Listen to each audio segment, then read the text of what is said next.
COVID-19 pandemic has positive and negative impacts on different aspects of lifestyle behaviors. Negative lifestyle behaviors are associated with an increased risk of adverse outcomes from COVID-19. While dealing with COVID, we overlook the fact that people's lifestyles were severely disrupted. Many people have become physically inactive and developed irregular eating patterns, which leads to unhealthier lifestyles and aggravation of lifestyle-related diseases. COVID-19 pandemic has also caused significant changes to homes, working life and stress. A multi-sectoral approach promoting healthier diets and increasing physical activity can help in slowing down the diabetic epidemic and heart diseases. Beat Diabetes Myths and Facts will impact and help a large number of people to prevent or control metabolic disorders. Today, we have with us experts to share with you advice on leading a healthy life. Let me introduce the guest to you. We have Dr. Sisir Kumar Mahapatra, MD Medicine Consultant Physician, Bhubaneswar, Dr. Rajiv Gupta, MD Medicine Consultant Physician, Surya Hospital, Delhi, former President, East Delhi Physician Association and Delhi Diabetic Forum, and Dr. Nagraj Kumar, MD, DM Cardiology, Interventional Cardiologist, Sankalpa Super Speciality Hospital, Tirupati. Thank you so much, doctors, for joining us today. Dr. Sisir, I would like to start with you. It is now well known that people with diabetes are more at risk of adverse outcomes due to COVID-19. Should they be still worried of complications of the COVID-19 infection even after being fully vaccinated? See, diabetes is a major comorbidity in COVID-19. Now, those who have taken 2 doses of vaccine cannot provide 100% protection. It doesn't mean that vaccines are not effective, or it doesn't mean there is anything wrong with the vaccine. But people, those who have taken vaccines, they must also abide by the COVID appropriate guidelines, that they have to use their mask, avoid crowd, and live in a ventilated room. And at the same time, they must ensure, either through a telephonic consultation or through a telemedicine, that their blood sugar levels are within a normal limit, that is below the diabetic diagnostic level. Okay. So that they will not be worried for any future infection or after they have taken 2 doses of vaccines. Absolutely. I think that's very important what you said, that it's important while one is vaccinated, we do need to maintain the COVID protocols, and keeping the sugar level is very important. Dr. Gupta, the outbreak of COVID-19 has posed several new challenges in diabetes care. What is the best way forward for post-COVID-19 diabetes care? You see, post-COVID-19, the care starts from the time you are discharged from the hospital or when the cessation of therapy for COVID-19 is done. After that, what is more important is to maintain a very good glycemic control. And the first step to do is check your blood sugar, check your HbA1c, and the doctor should also find out what other comorbid conditions that patient has got. If he has got hypertension, if he has got heart disease, if he has got kidney disease, the management will differ. Another important aspect is the status of diabetes prior to the COVID-19 therapy. Whether there was a pre-existing diabetes which was not under control, whether it was first time detected during COVID-19, or third, if it was a pre-diabetic patient who got converted into a diabetic during COVID-19, and finally, whether it is a new onset diabetes. Then the question of treatment also, it's the severity of COVID-19 also matters. If the person has been on steroids and he has been in intensive care unit for his COVID treatment, then probably he will require more intensive control and more severe management of his diabetes status. So according to his general condition, his clinical condition, the past history, we have to counsel the patient, and we have to ensure that a proper discharge treatment is given to him. Okay. Because some patients are on multiple doses of insulin, while some other on single injection of insulin. Sure. So depending on what treatment he is being discharged on and what was his pre-COVID status, the physician will have to decide his further course of action. Yes. So people who are on oral drugs, they can be well controlled on oral drugs again when they go home. But people who are on insulin or who are on steroids, probably they will need insulin therapy for at least 1 to 3 months post-COVID time. Okay. So all patients must be taught self-monitoring of glucose and also self-injection technique. This is a very important thing that each patient should know, that how to check his blood sugar at home. Dr. Kumar, there are increasing instances of people having encountered fatal heart attacks post-COVID-19. Is it a side effect of COVID-19 or is it just a myth that COVID-19 causes a heart attack? As far as the COVID-19 and heart are concerned, there are various aspects to it. See, one is if a person is already having a heart problem, we know that if a person having a heart problem is affected by COVID-19, he doesn't do well. The chances of there's almost more than 10% mortality and the seriousness, that is one. The other is the COVID-19 itself affecting the heart in a person who earlier did not have a heart problem. So COVID-19 also causes heart attack, it also causes myocarditis, heart failure and rhythm disturbance and other things. And it has been shown that COVID-19 also increases the incidence of heart attacks to some extent. And many times the patients with COVID-19 and heart attack doesn't do very well, but there are various reasons to it, including, of course, probably the increased thrombogenicity of the disease and all. But even more other important things is the delay in coming to the hospital, the delay in the treatments, and then these people many times are not getting the emergency angioplasties. These are some of the reasons why the results are not very good. Yeah, so timely intervention as well as prevention is key here.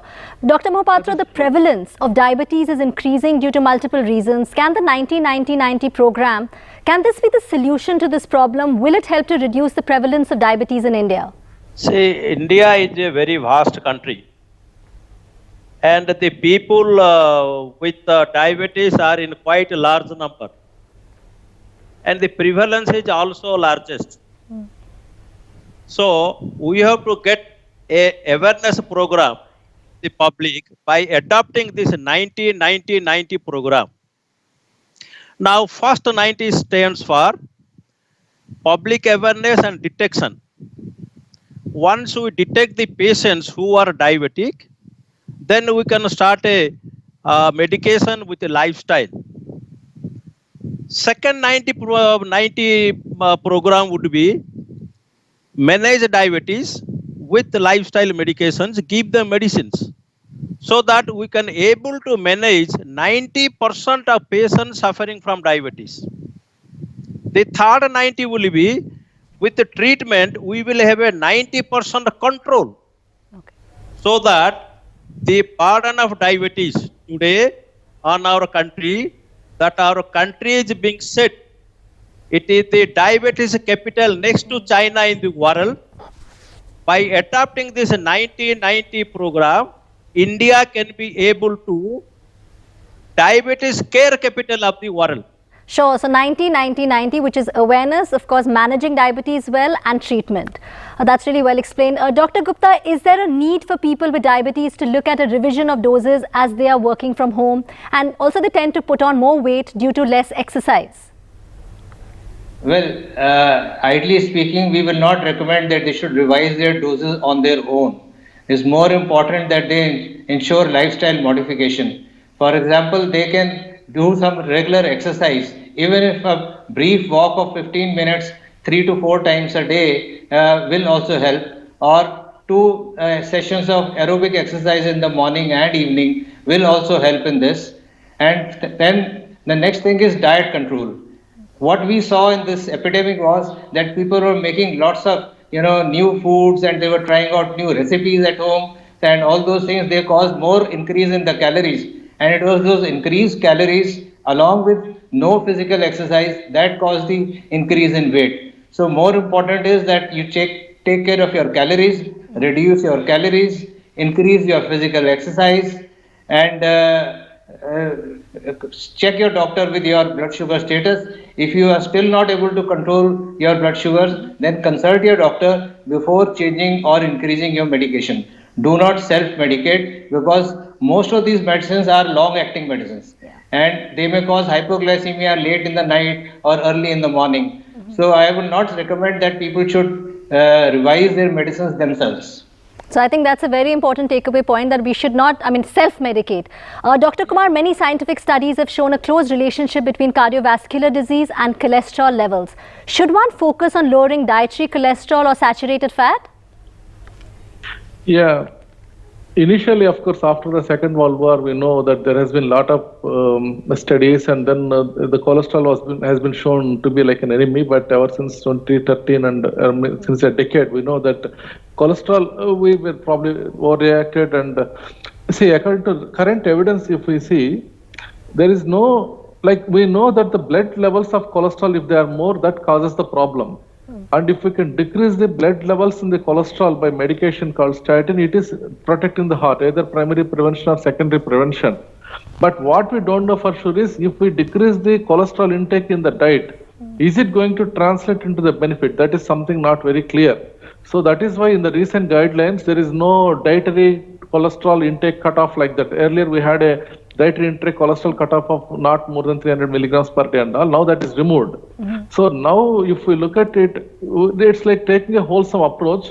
Like if you take, whether it's a Mediterranean diet or DASH diet, more of a plant-based diet, maybe like a low-fat dairy products and all, lean protein, so that overall saturated fats and cholesterol, they generally go together. Okay. And so the focus now is on cutting down the refined carbohydrates, cutting down the trans fats, and cutting down the saturated fats. And cholesterol per se, we are not looking at the amount of cholesterol intake per day, but once we have adopted a wholesome dietary plan, it usually tends to have a lower cholesterol, though we don't have a target on that. See, like, for example, earlier probably we used to strictly say no cholesterol, no egg yellows. Now probably one whole egg per day is really fine for most of the people. Sure. And like, even then there are some specific caveats. If a person is really having very high cholesterol, still maybe they can still avoid the high cholesterol diets like the red meat or the egg yellow. And maybe a person with normal cholesterol values and the need of like maybe more like elderly person and all, maybe they can still take even 2 eggs rather than 1. That we have to probably tailor to the person's needs. But the focus now is on cutting down on the refined carbohydrates, trans fats, and on the saturated fats. And we should see, anyway, we have to get 30% of the calories through oils or fats, whatever we may call. And these saturated fats have to be replaced by the unsaturated fats, but not with the carbohydrates. That is again something to be kept in mind. Sure, I think there's some important points which we must keep in mind. On that note, we're going to be taking a short break. We'll be back very soon.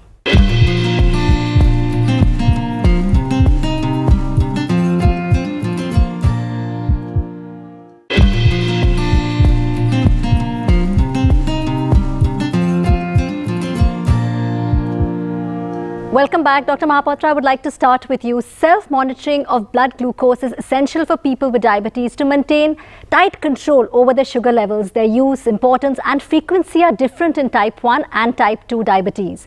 Can you please explain the differences between the monitoring requirements in both types of diabetes? This is a very good approach for anybody suffering from diabetes to check his blood sugar regularly. The most important use and approach of having a self-monitoring blood glucose, that is through a glucometer, is to understand whether the patient is developing hypoglycemia or not. Now that happens particularly in a patient who is newly diagnosed type 2 diabetes and having high blood sugar. We have to know with the giving medications whether he is developing hypoglycemia or not. So with having a glucometer, he can check himself and know whether there is hyperglycemia or not. And accordingly, he had to adjust his diet, his exercise, his physical activity, and as well as medication. Now, this is very important for people with the type 1 diabetes and type 2 diabetes. Now, individuals with type 1 diabetes, they only live on insulin.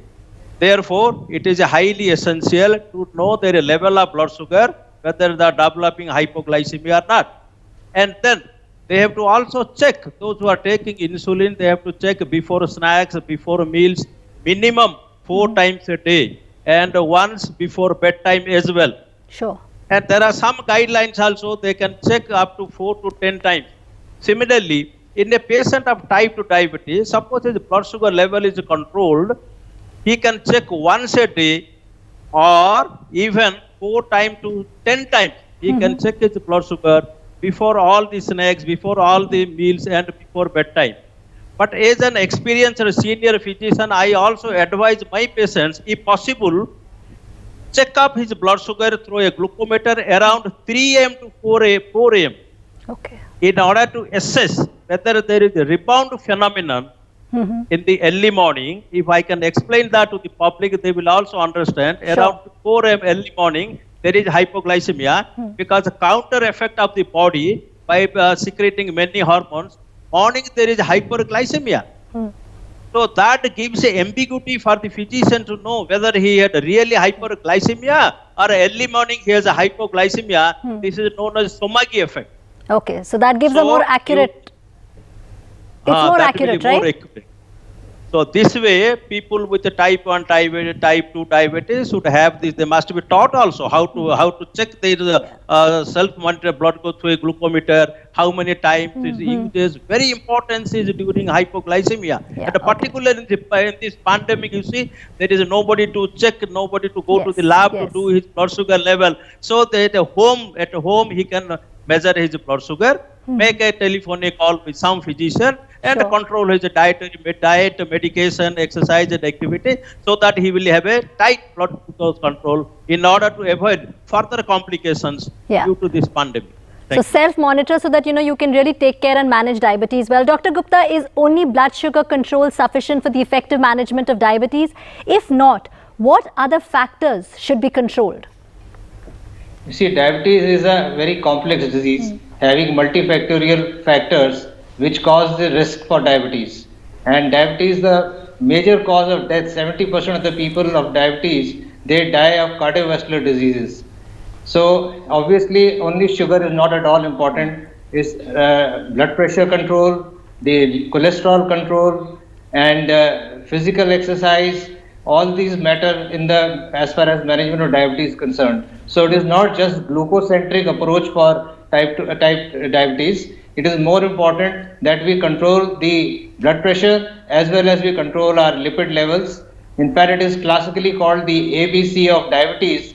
A stands for HbA1c, B stands for blood pressure, and C stands for cholesterol. Okay. So all the three are equally important, and all the three are responsible for the mortality and morbidity in diabetes.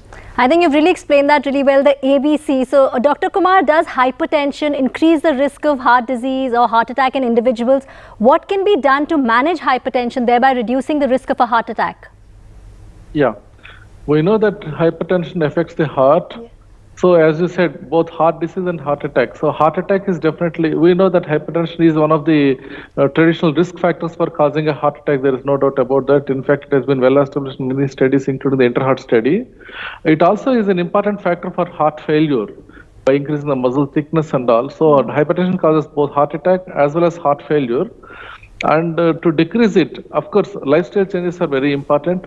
To like salt restriction, regular physical activity, keeping the weight under check, avoiding smoking and moderating the alcohol intake and decreasing the stress and all these things. And then some patients, especially younger patients, very high BP patients and all, we have to rule out a secondary hypertension, that is BP caused by other problems like the endocrine or the kidney related issues.